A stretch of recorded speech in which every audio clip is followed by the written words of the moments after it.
Hello everybody and welcome to Gene's Reviews from a regular dude, where I do trailer reactions, I react to YouTube videos, I review YouTube channels, occasionally I'll review a movie, but really, I just do whatever the hell I want. Hello everybody and welcome to Gene's Reviews from a regular dude, down in the basement. Today we're going to look at one from Top 5 Scary Videos. This is Top 5 Religious Horror Movies. Let me know your top 5 religious horror movies down in the comments below. I can't honestly think of 5. I couldn't get through The Exorcist. I'll be honest with that. I couldn't get through it. I liked The Omen. And I liked one called The Possession, about the Dybbuk box. I know a lot of people didn't like that movie, but I liked it a lot. I thought it was good.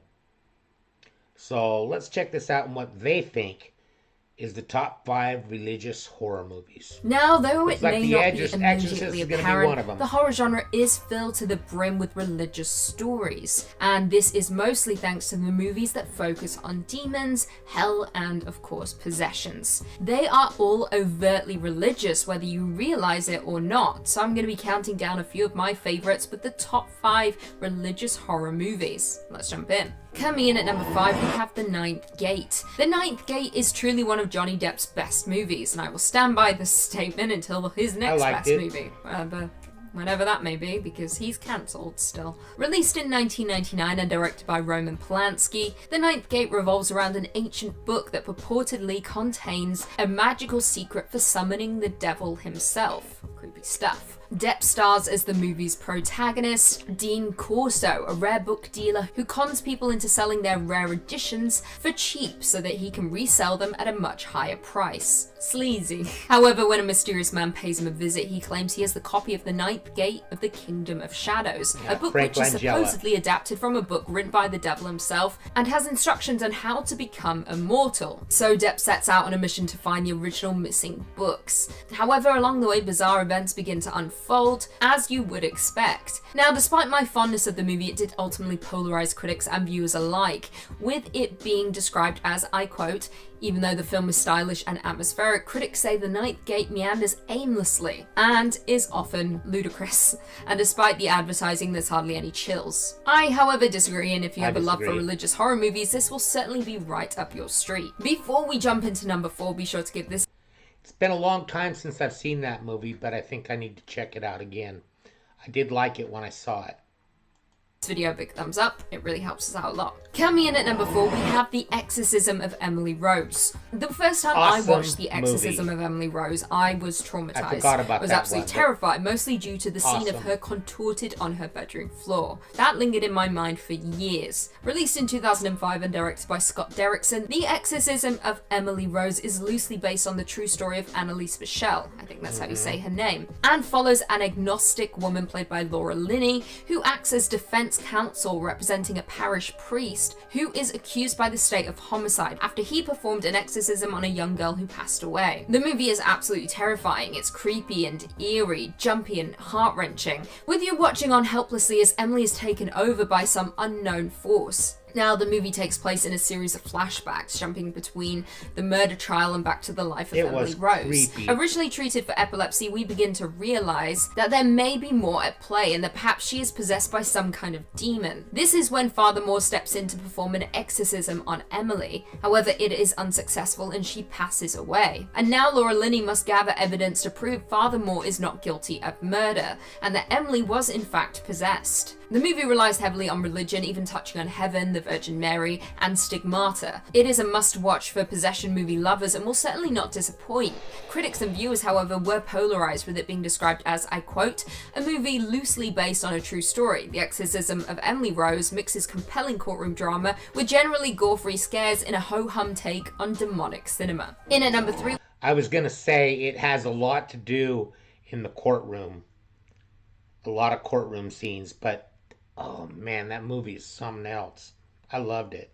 We have Constantine. Now, Constantine is a fan favorite, not just among horror movie lovers, but among Keanu Reeves lovers. Released in 2005 and directed by Francis Lawrence, Constantine stars the likes of Reeves, Rachel Weisz, Shia LaBeouf, Tilda Swinton, and Gavin Rossdale, with the movie being based on the DC Comics Hellblazer comic book. The film itself follows John Constantine, a cynic with the ability to perceive and communicate with half angels and half demons, in their true form. Now, Constantine is sentenced to eternal damnation in hell after a failed attempt on his life during his teen years. So now he must exorcise demons back to hell to earn favor with heaven. However, over time he has become wary. Now it is revealed in the film that the Spear of Destiny has been discovered, and Constantine becomes concerned that demons are attempting to break through to Earth during an exorcism. We discover along the way that there is more at play here, and someone is intending to release hell on Earth, quite literally. The movie is a damn good time with both horror and action elements, with Richard Corliss from Time calling it, I quote,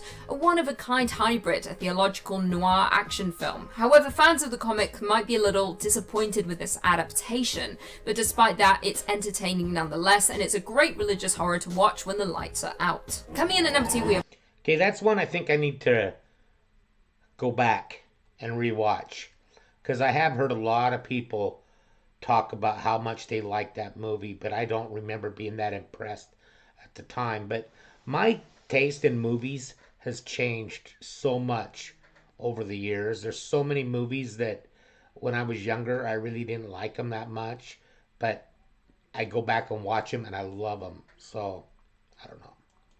Of Rosemary's Baby, because of course we can't have a religious horror movie list and not include Rosemary's Baby, perhaps one of the most religious movies out there. Released in 1968 and directed by Roman Polanski, once again he loves his religious horrors apparently. Rosemary's Baby stars the likes of Mia Farrow. I know the plot and I know what it's all about and everything because I've heard so many reviews on it, but I've never watched Rosemary's Baby. John Cassavetes, Ruth Gordon, and Clay Tanner, with the movie following a young pregnant wife, played by Farrah, who moves into a new apartment in Manhattan with her husband. However, prior to moving in, they are warned of the building's connection to death. Soon, Rosemary begins to suspect that her elderly neighbors might be members of a satanic cult, which sucks, and are grooming her in order to use her unborn baby in their rituals. Also sucks. Prior to her suspicions, Rosemary had a bizarre and unexplainable dream of being by a demon. When she wakes, she discovers that she is in fact pregnant. Who exactly is the father? I mean, it only takes one guess. We soon learn along the way that Rosemary's pregnancy was planned for something incredibly dark and demonic. Rosemary's Baby is an absolute classic and is considered to be one of the best horror movies of all time, with it earning universal acclaim from critics as well as garnering a slew of award nominations. In 2014, the film was also selected for preservation in the National Film Registry by the Library of Congress, being deemed culturally, historically, or aesthetically significant. And finally, coming in at number 1, we of course have The Exorcist. Of course, that's going to be number 1. The most famous religious horror movie of all time, The Exorcist. Released in 1973 and directed by William Friedkin, The Exorcist is based on the 1971 novel of the same name by William Peter Blatty. Movie scared me so damn bad that I wasn't right for years after that movie. I couldn't get all the way through it. Horrible for me. Starring the likes of Ellen Burstyn and Linda Blair. The movie is also the first installment in the Exorcist franchise, and follows the possession of 12-year-old Regan McNeil, and her mother's attempt to rescue her through an exorcism performed by 2 Catholic priests. Now, what makes this film so great is the simple fact that it was actually one of the first movies to discuss the often criticized Roman Catholic Church procedure of exorcisms. Throughout the movie, Regan begins to display some concerning behaviors, including peeing in front of guests at her mother's party, violently vomiting, impaling herself with a crucifix, which is actually the nicest way I can describe it. We all know what I'm talking about. And even rotating her head 180 degrees, the latter being one of the most infamous moments in cinematic history. Regan's mother ultimately contacts 2 priests, with them beginning the grueling exorcism on the young girl. No matter how much time passes, The Exorcist still remains to this day one of the most terrifying and haunting movies of all time, and is an absolute classic. And not just in the horror genre, but in cinematic history as well. well. It was even the first horror movie to be nominated for the Academy Award for Best Picture, and went on to win Best Adapted Screenplay and Best Sound. It was also the highest grossing R-rated horror film until the release of It in 2017. Many publications have regarded the movie as one of the greatest horror films ever made, and I couldn't agree more. It's personally my favourite.